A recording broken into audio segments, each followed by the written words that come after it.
Sitting there fighting a battle that was over when I had to relocate.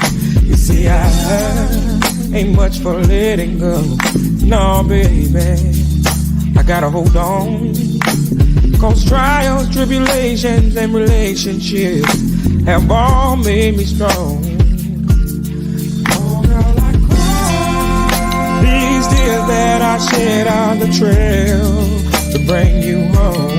Oh, girl, I cry. Mama told me that a man's own tears can make him strong. Oh, girl, I cry. I'll sit around here and wait for you to come home. I'll cry for you. I'll cry. I'll cry.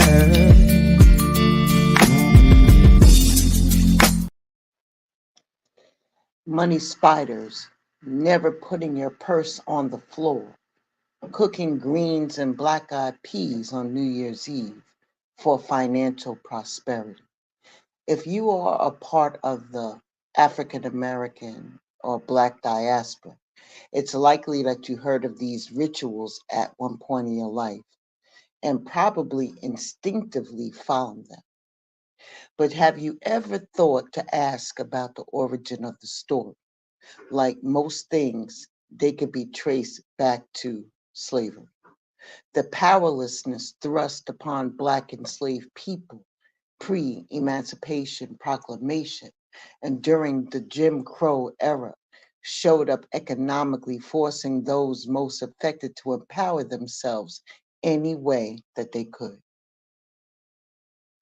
Black people were removed from their own cultural rituals. You've got everybody coming from different parts of Africa being forced into this common location in the Americas. So what they could fall back on is what they knew, understood, and try to translate to one another across language barriers. You've got people from different tribes coming to the Americas, and how are they going to communicate? Communicate. It was a way to find a commonality.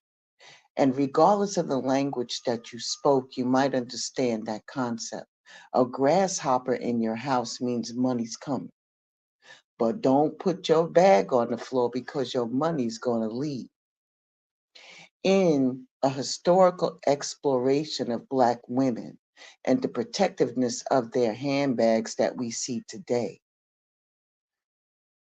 Black dandyism states it dates back to generations. In the 1940s, women used to have larger purses called freedom bags, pointing out to an era of Black female underemployment due to racism, leading them to turn to domestic work, would need a handbag big enough to carry a change of clothes outside of their uniforms worn inside their employers' homes.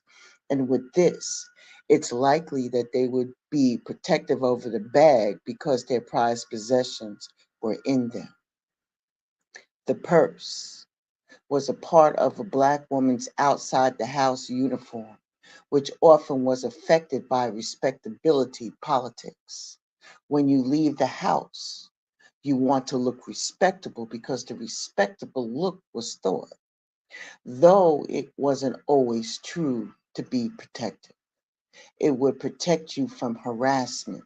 It would protect you if you could look a little bit more above your station. It could protect you from all kinds of harassments and discrimination.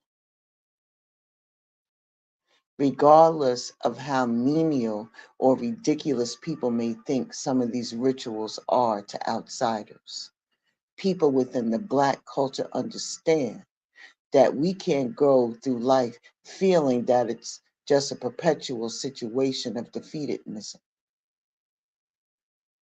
The deck is definitely stacked against us. There is no false illusion with that.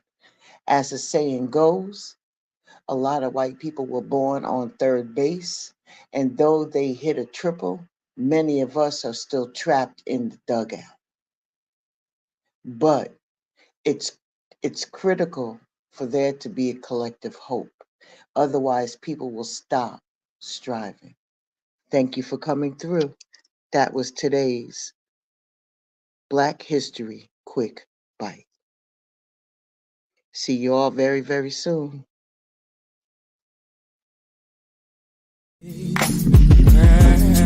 Sitting there fighting a battle that was over when I had to relocate. You see, I ain't much for letting go. No, baby, I gotta hold on. Cause trials, tribulations, and relationships have all made me strong. Oh, girl, I cry. These tears that I shed on the trail to bring you home. Oh, girl, I cry. Mama told me that a man's own tears can make him strong. Oh, girl, I cry. I'll sit around here and wait for you to come home. I'll cry for you. I'll cry.